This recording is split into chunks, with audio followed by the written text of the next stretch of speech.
Oh, oh! Bonjour! Je vous avais comme pas vu. Je m'excuse, j'étais en train de travailler. Je faisais un travail. Même pas vrai. J'étais en train de jouer à Candy Crush. Donc, dans cette vidéo-ci, on va encore parler de travail, mais on va pousser un petit peu plus loin et on va amener un nouveau concept qu'on appelle la force efficace. Donc, je vous rappelle les 3 conditions qu'on doit respecter pour qu'un travail soit effectué. On doit appliquer une force sur l'objet. L'objet doit se déplacer. Et le déplacement et la force doivent être dans le même plan, soit tous les deux à la verticale ou tous les deux à l'horizontale. Mais qu'est-ce qui se passe quand ton objet, tu appliques une force dessus, mais tu appliques une force dessus en diagonale, comme c'est le cas ici. Voyez-vous, ici, je suis en train, c'est comme si je tirais un traîneau.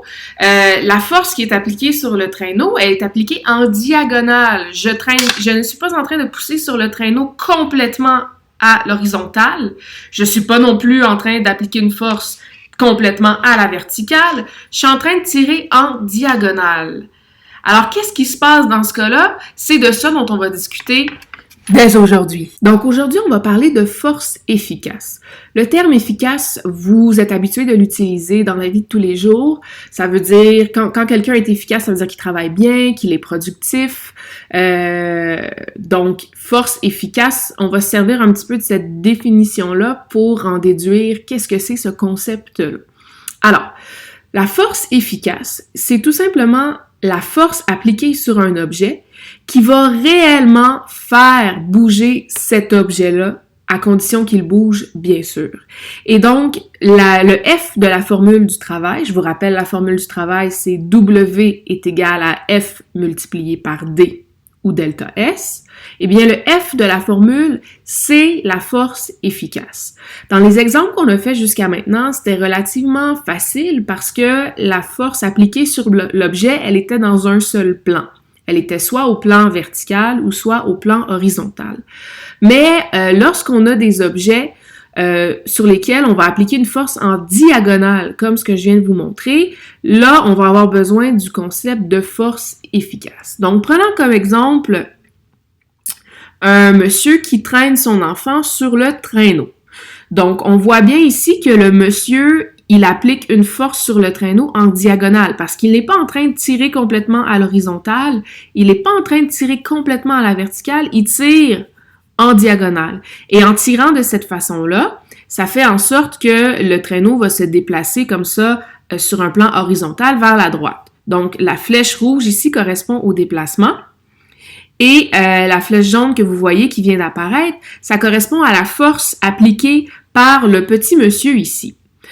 Mais cette force appliquée-là en diagonale, quand vous forcez en fait en diagonale, vous pouvez décomposer cette force-là en 2 composantes, c'est-à-dire une composante horizontale ici et une composante verticale.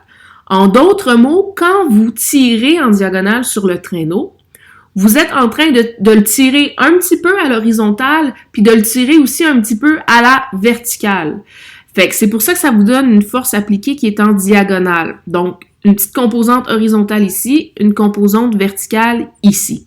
Donc, laquelle des composantes de la force appliquée va vraiment faire avancer le traîneau? Est-ce que c'est la partie horizontale ou la partie verticale? Ben, si le traîneau se déplace sur un plan horizontal, ben, la partie de la force appliquée qui permet vraiment au traîneau d'avancer à l'horizontale aussi, ça va être la partie horizontale de la force qui va être appliquée. En d'autres mots, la force efficace, c'est la composante de la force appliquée qui est parallèle au déplacement. Le fait là, de tirer aussi un petit peu à la verticale quand on traîne un tir sur un traîneau, ça nous permet simplement de réduire un petit peu la friction entre le traîneau et le sol, ce qui fait que c'est plus facile pour la personne de traîner le traîneau. Si on tirait directement à l'horizontale, on augmenterait la friction, et à ce moment-là, la personne devrait fournir une plus grande force. Mais le fait de tirer un petit peu en diagonale, ça nous aide beaucoup. Vous essayerez à la maison, essayez de déplacer des gros objets en appliquant une force à l'horizontale versus appliquer une force en diagonale, entre guillemets, surtout quand vous avez des gros objets à tirer, vous allez voir que c'est beaucoup plus facile de tirer en diagonale parce que ça réduit le frottement entre l'objet et le sol. Donc, pour résumer, la force efficace, ça va être la composante de la force qui est parallèle au déplacement. Ici, c'est un peu le même principe. On a une bille qui descend le long d'un plan incliné et ce qui fait en sorte que la bille descend le long du plan incliné, c'est à cause de la gravité, qui est représentée par la flèche ici qui est violette. Fait que la gravité, c'est toujours une force qui part de l'objet et qui descend en ligne droite vers le sol. Puis c'est à cause de ça que la bille se met à rouler. Fait que ça, c'est la force appliquée sur la bille. C'est comme elle descend le long d'un plan incliné, puis que la bille se déplace comme ça un petit peu en diagonale, ben à ce moment-là, on a une composante de la force qui va être horizontale, entre guillemets, ici, et une composante qui va être verticale ici. Et encore une fois, on pose la question, quelle composante de cette force-là va permettre à la bille de rouler? Ben, c'est pas la composante verticale, ça va être la composante qui est ici, qui est parallèle au mouvement, parallèle au déplacement. Donc vraiment, là, rappelez-vous de ça, la force efficace, c'est la partie de la force appliquée qui va être parallèle au mouvement. Comment on va faire pour la trouver, cette force efficace-là, la valeur de la force efficace? Je ne sais pas si vous avez remarqué, mais dans tous les schémas qu'on a vus jusqu'à maintenant, on avait la formation d'un triangle. Et donc, ça veut dire que vous allez devoir faire appel à vos notions de trigonométrie pour vous permettre de calculer la force efficace. Donc, ça ici, c'est un rappel de ce que vous avez vu en mathématiques. Donc, la trigonométrie, ça se passe de nous, ce qu'on voit en fait là en STE, on va regarder ça dans les triangles rectangles. Donc, vous avez besoin de vous souvenir de SOHCAHTOA, qui sont l'ensemble des rapports qu'on fait dans un triangle. SO, c'est pour le sinus, K, c'est pour le cosinus, et TOA, c'est pour la tangente. Donc, on se rappelle que le sinus d'un angle est égal au rapport entre le côté opposé à cet angle-là et l'hypoténuse. On se souvient que le cosinus d'un angle, c'est égal au rapport entre le côté adjacent à cet angle-là, donc le côté qui touche à l'angle, divisé par l'hypoténuse.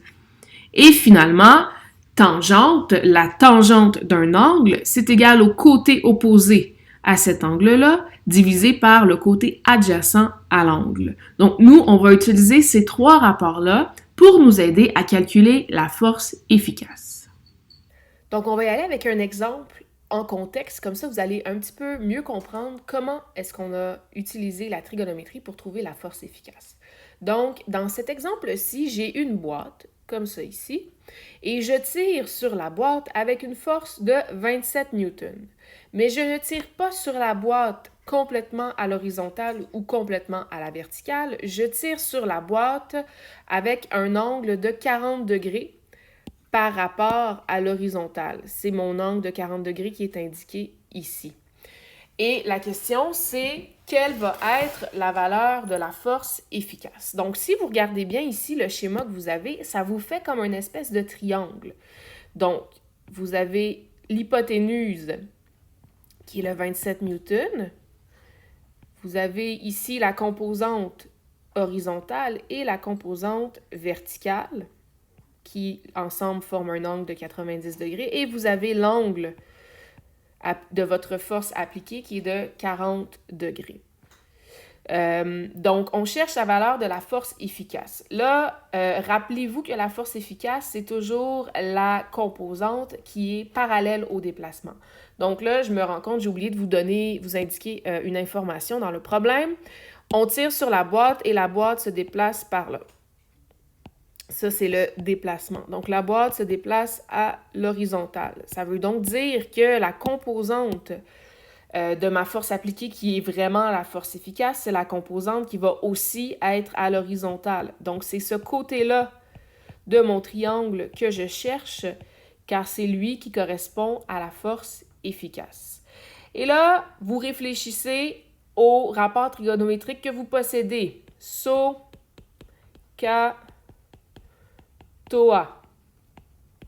Si vous cherchez la force efficace ici, regardons ce que vous avez comme information. Donc, vous avez la valeur de l'hypoténuse. Donc ça veut dire que probablement on n'utilisera pas le TOA pour la tangente. J'ai un angle et le côté que je cherche, est-ce que c'est le côté opposé à l'angle ou c'est le côté adjacent à l'angle? Bien, c'est le côté qui touche à l'angle, donc c'est le côté adjacent. Ça veut donc dire que je ne vais pas utiliser le sinus, mais je vais plutôt y aller pour le cosinus. Alors, le calcul va être le suivant. Cos de mon angle est égal à côté adjacent sur hypoténuse. Donc, cos de 40 degrés est égal à la force efficace que je cherche, divisé par l'hypoténuse qui est 27. On va multiplier par 27 de chaque côté et ça va nous donner notre réponse que je calcule à l'instant. 27 fois cos de 40 degrés, ça nous donne 20,68. Ça, c'est la valeur de la force efficace. 20,68 newtons, c'est votre réponse. Comme ça ici. Ici, je vous ai fait un schéma plutôt que de vous écrire une mise en situation, mais je vais vous expliquer en quoi ça consiste. Donc, on a une boîte ici. Et la boîte, on essaye de la tirer vers le haut sur une distance de 2 mètres. Et pour nous aider, on va utiliser une poulie. Donc, c'est-à-dire qu'on a attaché une corde à la boîte, la corde est reliée à la poulie et il y a quelqu'un ici qui est en train de tirer sur la corde pour que la boîte puisse monter. Cette personne-là ici tire avec une force de 180 newtons à un angle de 60 degrés par rapport à l'horizontale. Et la boîte se déplace sur une distance de 2 mètres, ça je l'ai dit tantôt. La question ici, c'est quel est le travail effectué dans cette situation-là? Donc, il y a plusieurs étapes à suivre pour résoudre ce problème. On cherche le travail. Donc, la formule du travail, c'est W est égal à force fois le déplacement. Ici, n'oubliez pas que la force dont on parle ici, c'est la force efficace. Si vous voulez, vous pouvez l'écrire dans la formule. W est égal à force efficace multipliée par la distance pour être sûr de ne pas l'oublier. Parce que c'est important, ça peut fausser vos résultats. Donc, ici, qu'est-ce que j'ai comme données? Ben, le déplacement, je l'ai, c'est 2 mètres. Et le 180 newtons, est-ce que c'est la force efficace? Là, ici, la personne utilise une force en diagonale et la boîte, elle monte à la verticale complètement. Alors, le 180 newtons, c'est pas la force efficace que vous allez mettre dans votre formule. Le 180 newtons, c'est la force appliquée par la personne. C'est 180 newtons. Et vous devez trouver, avant de pouvoir faire le calcul du travail, vous devez trouver quelle va être la force efficace dans cette situation-ci. Donc, on va devoir se faire un triangle. Alors, je vais changer de couleur. L'hypoténuse, ça va être votre force appliquée qui est 180 newtons. Et vous avez donc toujours une composante de la force qui est à la verticale et une composante de la force qui est à l'horizontale. Et vous savez que ça ici, c'est un angle de 60 degrés parce que c'est ce qui est écrit sur le schéma de départ. Et là, ensuite, vous devez vous poser la question, la force efficace, c'est laquelle des composantes? C'est-tu la composante ici à la verticale ou bien c'est la composante à l'horizontale? La force efficace, je vous le rappelle, c'est la force qui est parallèle au déplacement. Donc, si la boîte, elle monte par en haut comme ça ici, elle se déplace dans un plan vertical, alors la force efficace, ça va être la composante verticale, ça va donc être celle-là ici. Donc, on a besoin encore une fois de SOHCAHTOA pour la trouver. SOHCAHTOA. Ici, encore une fois, j'ai l'hypoténuse qui est 180 newtons, donc je ne vais pas utiliser ma tangente. Et le côté que je cherche, cette fois-ci, ce n'est pas le côté qui est adjacent à l'angle, mais bien le côté qui est à l'opposé. Donc, je ne vais pas utiliser le cosinus, je vais utiliser le sinus. Alors, sinus de l'angle est égal à côté opposé sur adjacent, sur hypoténuse, pardonnez-moi. Mon angle, c'est 60 degrés, donc le sinus de 60 degrés va être égal à mon inconnu qui est la force efficace, divisé par l'hypoténuse qui est 180. Je fais fois 180 de chaque côté et ça me donne une force efficace. On va la calculer. 180 sinus de 60, ça me donne une force efficace de 155,88 newtons environ. Une fois avoir trouvé la force efficace, là, je peux retourner utiliser les données que j'avais dans ma formule, les données qu'on me donnait, pardonnez-moi, dans mon problème. Donc, je vais faire W est égal à la force fois le déplacement. W va donc être égal, non pas à 180, mais bien à 155,88 multiplié par le déplacement qui est un déplacement de 2 mètres. Et à ce moment-là, ça me donne un travail de 311,77 joules. Et ça, c'est le travail qui a été effectué pour pouvoir élever la boîte d'une distance de 2 mètres. C'était le petit vidéo sur la force efficace. Maintenant, c'est à votre tour d'être efficace et d'aller faire les exercices dans votre kaléidoscope. À la prochaine!